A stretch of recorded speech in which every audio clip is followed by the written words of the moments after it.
povo Timor-Leste celebra a restauração da independência 20 de maio, Badala Ruanulo. 9 elementos compostos pelos 4 agentes de escolto que refletem 4 órgãos de soberania do Estado de Timor-Leste. Sexta-feira, semana né, povo Timor-Leste orgulho teve de celebra a restauração independência hamuto com o presidente foi José Manuel Ramos Horta, no bainaca importante o estrangeiro no nacional. E a cerimônia né, presidente da República José Manuel Ramos Horta agradece, também a tempo luta sempre hamuto com apoio solidariedade internacional tohari independência. Ao cargo agradecemos e te agradece ao loro povo de Nara. Agradece a solidariedade internacional. I wish to thank International Solidarity Movement. Quero agradecer a solidariedade internacional.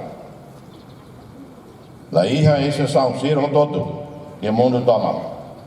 Na vez, tina seranielaram, nós tempo lutarei, ou se luta, independência toin, sempre hamudo coita.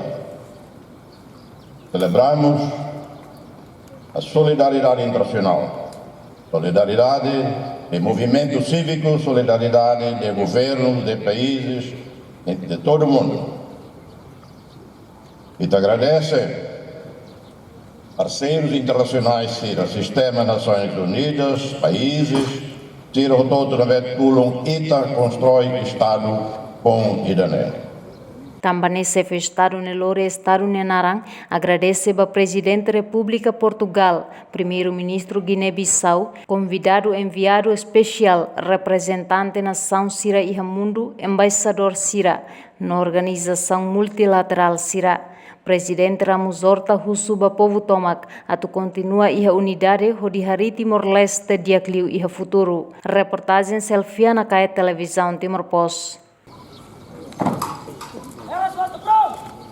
Continência Bandeira Nacional, apresentar!